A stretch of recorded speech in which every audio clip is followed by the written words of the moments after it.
Ingénieur Kero mukonja batu oyu boyebaki papo ya zabu botu malamu yebi kufana na batu ba ingénieur bajare bele me bakocha naki. Ingénieur azam moko ingénieur Kero ya beta gasson bidoni osbuyebi na kata changu na kata partout. Je m'appelle Papa Antoine International et longo a featuring na Libota Nzambe, Shalom. Et c'est toujours votre serviteur, votre humble serviteur, l'apôtre Emmanuel Vonda Kisoka. Il y a Église chrétienne du progrès social. Nakanisi bo message ko yokaka biso na programme na biso ya Matéa. Les loges je crois qu'il na Matéa kitoko yoko sepeli sabino.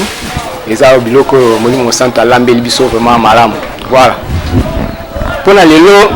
nalinga kito solola lisolo ya makambo etali ba Kristo. Ba Kristo ya solo baza banani, ba Kristo ya solo batambolaka lolenge nini, ba Kristo ya solo bazalaka na basine to pe bilembo ya lolenge nini. Na yango nakomeka kopesa mo ba témoignage ya liboso na kopesa témoignage ya likambo tali comportement to pe mentalité na kendaki na mboka Luanda esika wana ba mingi bazali kokosa ke ono na botama na Luanda pinza na botama na Luanda donc bazo ba yo so pura mentangulan mais na bizaili na ye vous remarquez que o azolo va Portugal mais pas si vraiment. On peut exemple moko il y a transport en commun te paye ko tambola na bis to na mutuka aux en arrêt on remarqué ceux qui kaka bis et te paye transport ya transit et ba onyoso ba uta na mboka Zaïre to pe Congo démocratique ba la transport donc ba o baza ba botama sur place na Angola to pe na Luanda mona batali ba onkabu et puis c'est suspect ba on laisse ba conseiller que on a Congolais pe na botama na Luanda basa nini bani na nini na bizaleli na ngomoni ba yeko batunaki Yesu tukoyeba ya vrai na ya faux na ndenge nini Yesu abana bango boyeba bango na nini na bambuma na bango ndeko lakisa ke oyo aza mosala na Nzambe ya solo oyo aza Kristo ya solo oyo wana kuna aza Kristo ya solo te oyo wana aza mosala na Nzambe ya solo te parce que nzete ya etabe et obota kaka etabe nzete ya paipai et obota kaka ba paipai nzete ya manga et obota kaka manga et non le contraire. Amen.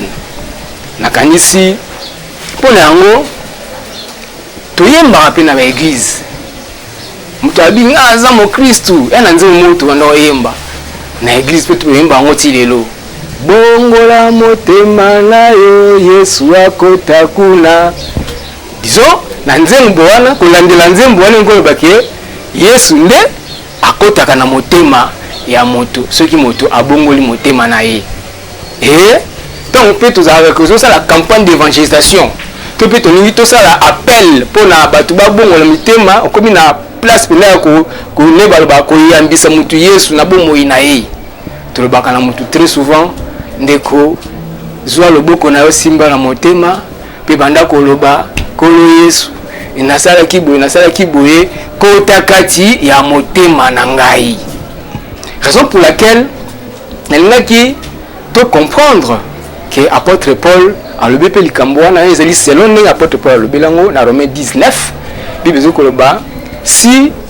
de ta bouche tu confesses Jésus-Christ comme sauveur et si tu crois dans ton cœur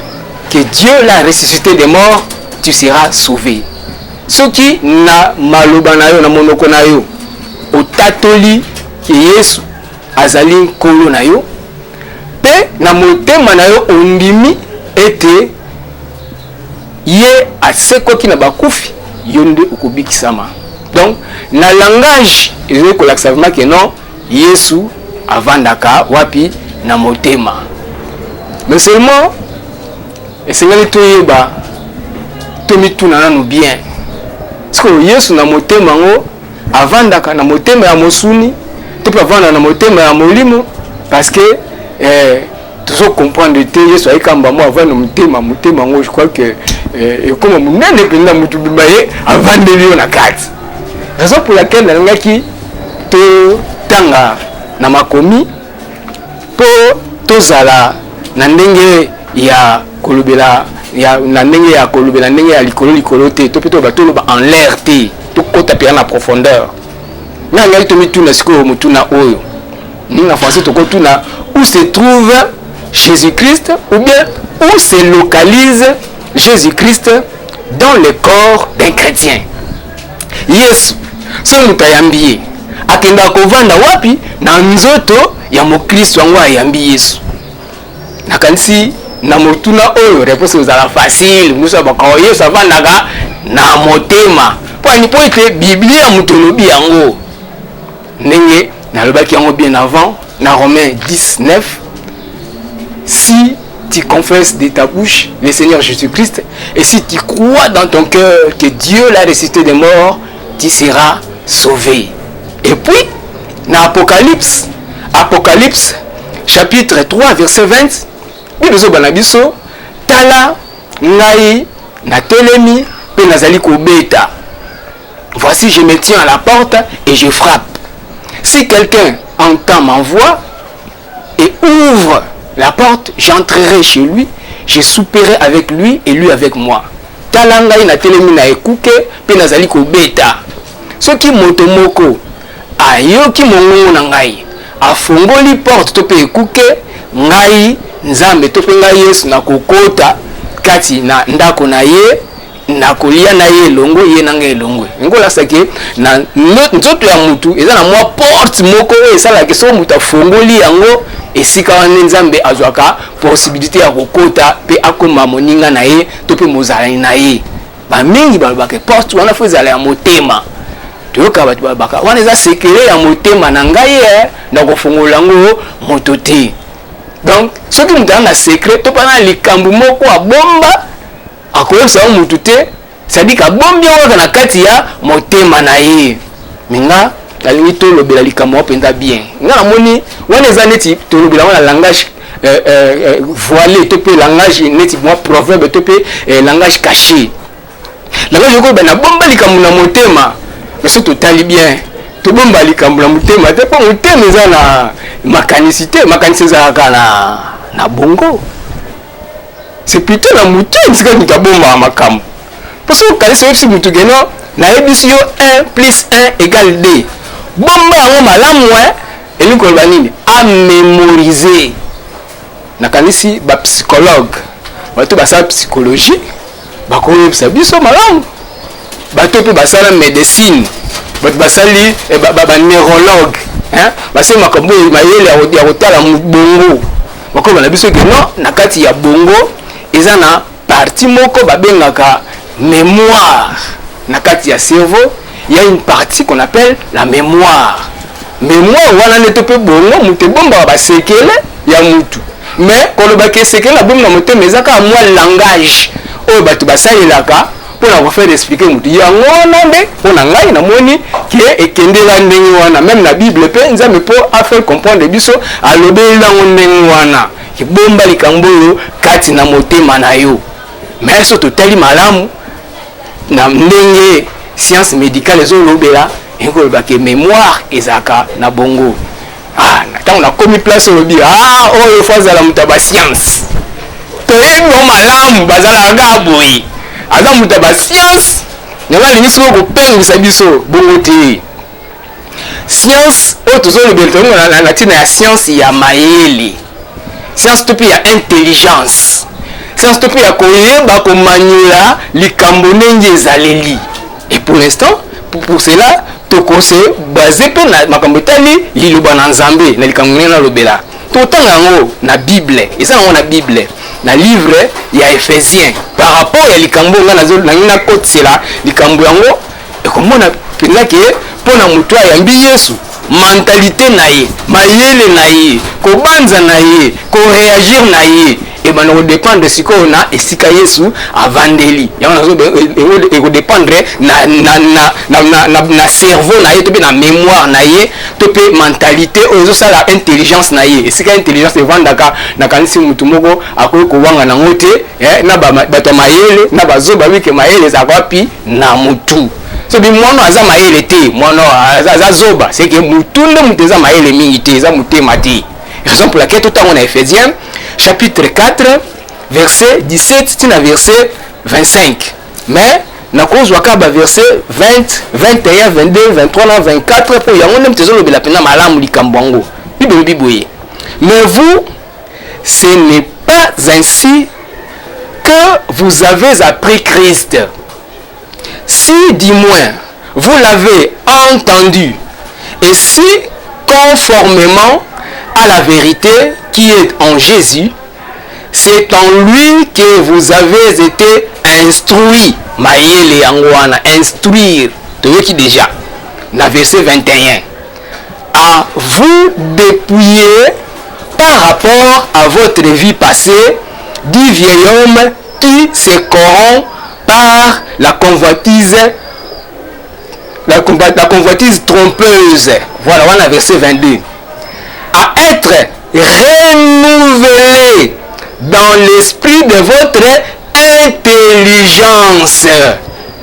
Nakatika wala, nakasi to comprendre. La version soyez plutôt transformés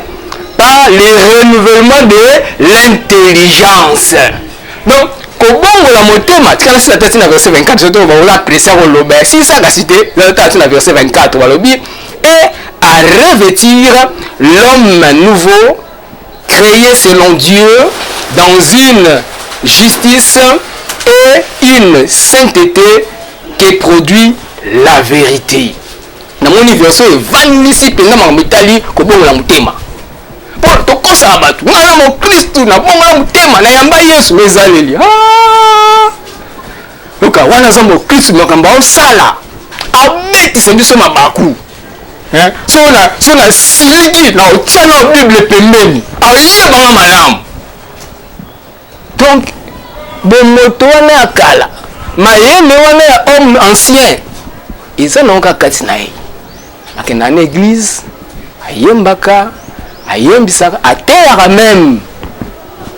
Apesa pe makabo, a partager pe ba témoignage, nzamba sali la nga ya minene. Mais na makanisi, na mayele, to pe na façon ya koagir,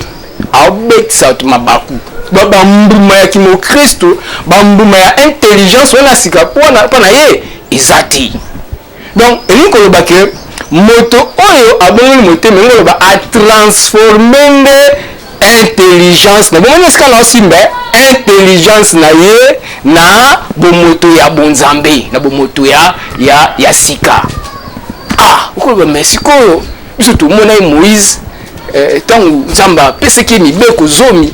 azweki mibeko zomi nzamba mine konde tiango na lieu très saint na arche de l'alliance sika sanduku ya mibeko voilà sika lieu secret ya secret zalaki esika moto akota kudu te kasi za motema ti bon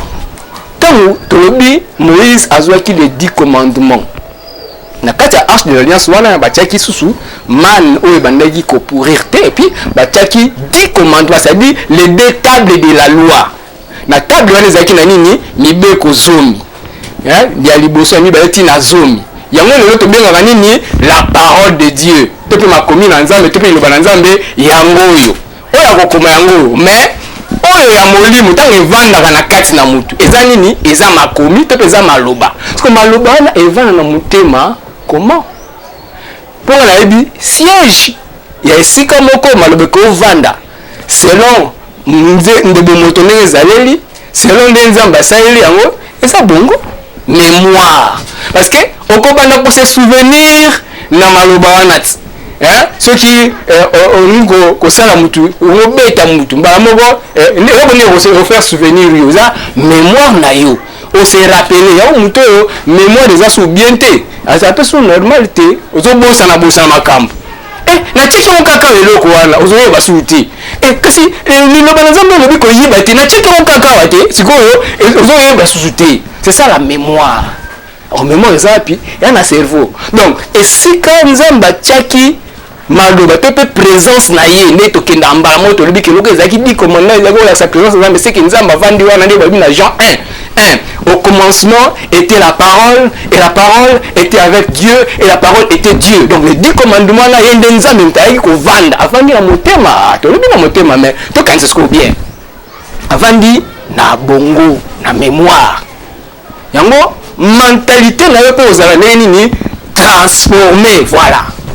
ce qui yo yambi Yesu pona nga na moni so yambi Yesu. Donc mayele na yo bongo na yo ndesi ko ekomi transformer selon l'intelligence de Dieu. Ndenge Ephésiens 4 17 à 25 elobeli biso. Donc koyamba Yesu ekomi nango petesco pona biso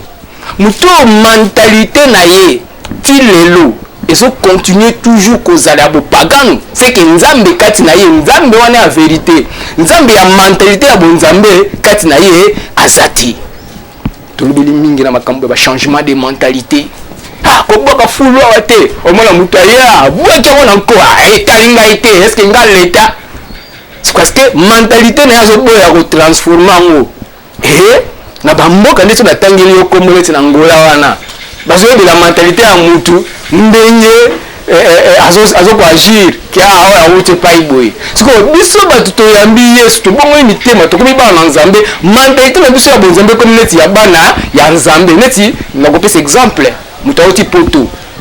tango kiti na Afrique ba ba ke awuti poto na nini mentalité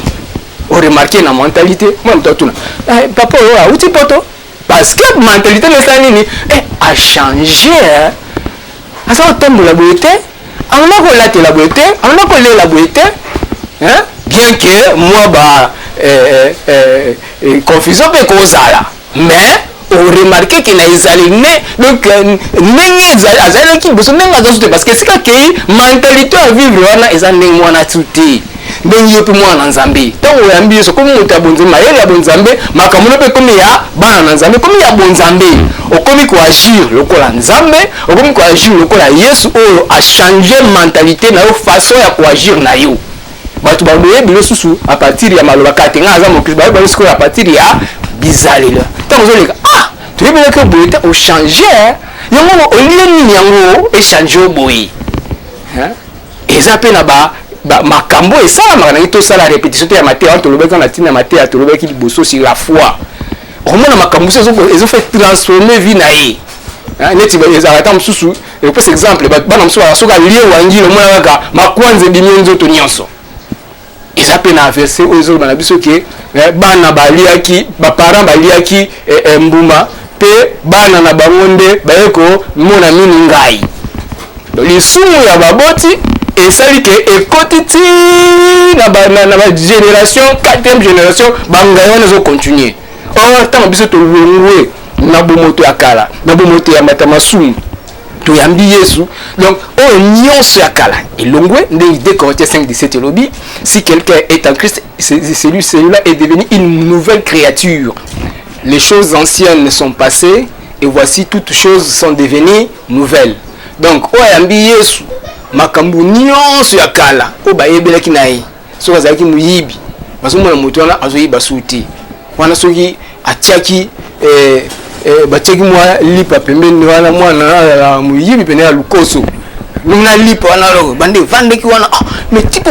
misu kaka kote azalaka me moto asaki mwa kidiba to mpe bakasaki mwa imprudence akote mpe na ndako ayeba eteke moyibi wana aza wana atoka moyibi wana ntango obima boye libe ezaka wana me moyibi ayebi te makambo toomona seki makambo echange topesa exemple ke mwana mwasi oyo azalaki ke na ndako mpenza avandaka susu te butu ye wana asakende luka mwana na sute na butu donki mobulu makasi mais okomokamwa ye kutu mdako motuna mama elelo obima te ebongwani awa ye kutu moto olukaka sikoyo yesu akomi suki koluka so banani donc okoremarke que en tout cas changement bato ezalaka toujours remarquable esika mai ya salite ezalaki soki balongoli mai ya salite batie mai ya propre mwana mai ya propre ezala neti miroir ils ont reflété bonzambe, ils ont reflété propreté. Les sous les années saleté et de personnes exemple en néwana et makambo bonzambe les années propreté makambo kitoko. Mais on sait que là ah c'est en tout cas botika donc ceux qui nous bala hier côté luka moi c'est na côté na biso to les gens pas na bango. Non, vous remarquez que non makambo bon wani oh nyonso akala ba yebelaki ya mabe eza susute.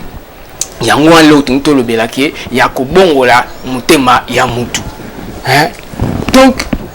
okobo tunanga mais on type vraiment ah loba kaka makambo Moïse tiaki soki H de la leçon nini. Oh to tanga ngo na hébreu mutu alakisi biso mokomi ya livre ya hébreu mutu alakisi biso que ndenge moko Moïse azwaki arche de la nakati ya arche de l'alliance atiaki biloko boye to tanga ngo kaka c'est to koma na inventer makambo tika to tango na Hébreu chapitre 9 verset 4 Bible na biso renfermant l'encensoir d'or pour les parfums et l'arche de l'alliance entièrement recouverte d'or. Il y avait dans l'arche un vase d'or contenant la manne, la verge d'Aaron qui avait fleuri et les tables de l'alliance. Les tables de l'alliance sont les anines. Ma banga mi balé. Oyo Moïse akende ko bongisa pona nzambe akoma ba 10 commandements na mabanga wana mi balé. Na ko bakisa nga pe toyebi peke nga na yebi ndenge bato mayele to ba minga balobi ke cerveau ekabwana na deux parties. Eza na lobe gauche na lobe droite. Sikoyo on te eza be coïncidence. Mi balé na lobe gauche ezali to peut to c'est la deux tables. Na lobe gauche de table liboso ezali na 5 commandements. Lobe droite de table mi balé eza na 5 autres commandements. Na lobi bon bang pour kaka to pesa kaka exemple. Nga naza nga médecin te mais ba médecin ba yebi soki mémoire yango za soki ya na dikosie soki za na mupanzi eso na essentiel te bi ka mémoire za wapi na cerveau. Oui, donc nzambe na mayele na ye ayebisa Moïse ke sala boye na sima na yango nde mutu akomaka hébreu alakisi biso ke oyo tomonaki na Ancien Testament ezaka neti ombre ya réalité ya likambo nzambe asalaki kati na biso bato tomoni yango na 1 Corinthiens chapitre 6 ndenge biso na biso ke boyebi te ete nzoto na bino ezali temple ya nzambe ayaki po habiter kati na biso ndenge temple wana oyo nzambe abeki na Moïse asala ezaki neti moi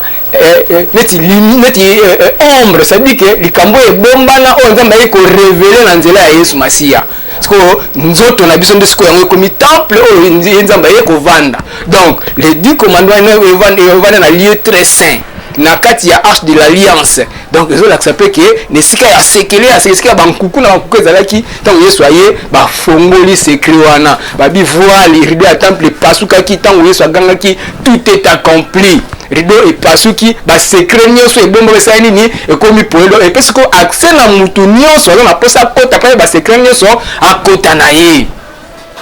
Donc ndeto baki ne bandeli lieu ya secret et si ka ba souvenir ezalaka si ka ba bombaka ba secret c'est quoi? C'est dans le cerveau, c'est dans l'intelligence, c'est dans la mémoire mte bomba ba secret soko tango comme ça qui tant tout temps dans la classe. Si vous avez l'examen, vous avez l'interrogation, vous avez le cahier. Vous mémorisez le au silicial. Vous avez le PC. Vous avez bon, vous avez le cahier, vous avez le sanza. C'est-à-dire, vous avez le cahier, vous avez tout ça la copie. Bandi Kourana. Et ça la kiboui. C'est que vous avez la zotale. Ce que vous avez c'est ça la mémoire. Mais penza mbalingaki aye avandi ye moko siko sedi lwa ya nzambe evandi kati na yo evandi na bongo na yo ebesko okonza yo c'est normal bongo mte konza mutu cerveau mte konza so lingo ndoto lobaki na mateya to leka sur la foi so lingo simba eloko cerveau mte commander et tindi mo ba impulsion électrique que liboko sikoyo zo volonté en tant que sala ba moko cerveau estindi commande et simbi mutema bote beta na dugu kaka mutema ye ni aza pompe hein ni pompe d'injection na mutuka ye mtu pompe makila ye mtu azo kolekisa makila o salite leki koto azo kabula ki abukate leki koto ya propre leki koto azo pompe makila na donc mouvement na ye ya kosala kubeta kozonga ezolakisa ke ye nde mtu azo korégulariser circulation ya makila kati na nzoto mais mémoire totala bien mémoire eza na bongo mais mama likambo na biso ezali kobongola motema nde nangi tosambure na biso te baolobi siko mémoire toyika sikolo nini tolingi kasi bino nde bososola ke mutu abongo motema mentalité parce que bachrétien bomoyokisa biso soni donc wana tokobenga bango bapseudo chrétien bavrai chrétien bolimbisa ngai bino angana te mais toyebi baproverbe oyo elobaka muyaka moko afingisa bayaka nyonso natureli bayaka te bolimbisa eza proverbe po tozoteya mateya mutu moko afingisa bato nyonso ya libota na ye na buzoba na ye lokola lisumu akana asalaka babino wota bokena mboka wana jerekos no bokobuka nyonso botumba nyonso bomema eloko moko te ya moni veste aluli veste abia mantolo etikala te fona memango a cause ya lisumu na ye akana mboka nyonso ya Israel baye kozwa échec na bitumba ya mibale bakena kobunda na mboka Ai wana eza makambo ya bitumba Moïse basalaki mpona koganye terre promise mais tokoyeba ke bino baoyo bozokende kotambola mabe soit disant na étiquette ya mokristu nazoyeba bino nayebi mpe nga mpe misala mosusu ezozongela ngai donc ntango nyonso ozokende ozosala makambo bato bazoba yo mpenza kimokristu ozomona ngo te il faut ose vérifier parce que soki nzambe avandi kati na yo ekomi automatique donc likambo eza automatisme esalamaka sans réserve automatisme ekenda mbala moko ofinika abute mbamo nde babaka kamvrum et automatisme yango wana nga nalingi tososola malamu nde tolobi ete na kati ya sanduku ya mibeko nzambe moto avandaki wana e bamoni ke ntango nzambe avandi wana makambo minene ezosalama donc biso mpe bato oyo tovandisi sanduku ya mibeko to mpe makomi na nzambe kati na bongo na biso il faut tomona un changement mpe makambo wana minene kosalamaka na bomoi na biso nzambe asunga biso toyeba ke nzambe moto alingi kofunga biso mayele renouvellement de l'intelligence soki mutu azomona ke makambo azosala azokokango te neti Romain elobi nana posa nasala malamu mais malamu naosala naokokango te c'est que renouvellement de l'intelligence bana yo esalami te ati bosala intérêt ozwaka bazero baninga kuna 10 peteli maboko yoka baoyolo kaka l'échec oza mokristo te renouvellement de l'intelligence kende ta paba oyo bakendaka bazozwa point bien po posala nini obongola motema oyamba Yesu kati wapi na bongo na yo bino baka na motema na yo po ozwa bomoi nzambe asala kati na yo pe lokola asala pona bato mususu nakanisi na pona lelo tosuki boye ateza ki makasi nzambe apambola bino apambola ba o nyonso bayebi ngai na kombo ya apôtre Emmanuel Vonda Kisoka ya église chrétienne du progrès social mbote na ba nyonso boyebi ngai en tout cas na sepeli mingi bolandaka mateya na ngai chaque dimanche mbote na maman Nzuzi Misani na papa Emma Misani bango baza bandimi na ngai nzambe apambola bino na kombo na Yesu amen. Bolanda pe na Facebook ninga na bosana bolandi Facebook na biso ezali kotika komi Emmanuel Vonda Kisoka okumona mateya msusu ya kokoma na koma na anglais na français na lingala pe to bando bakisa malembe mais soko ningo kumona ba image na YouTube mona nyonso oyo okosepela na yango Nzambe apambola yo okabla Mateo na mutu nyonso. Et en tout cas ba o ba sunga biso na technique pour bomona biso na montage tozaki na Inex Maimona et puis derrière la caméra toza na yemoko papa asungi biso na makambo oyo ezali Moussa Manzambi Gloire oyo azali leki ya Dewawa kuna na France. Nzambe apambola bino na kombo na Yesu, amen. Alors bande je m'appelle Papa Antoine International na yene studio ya ingénieur keru pwana kuyebisa bino lisoro mo kushara kenga pasi na mutima. Bande jeudi octobre na 15h30 ezalaka mukora 17 mai journée oyunga na botamaka na mbeto wa mama yem nazalaka inane 7 mois demi. Yeba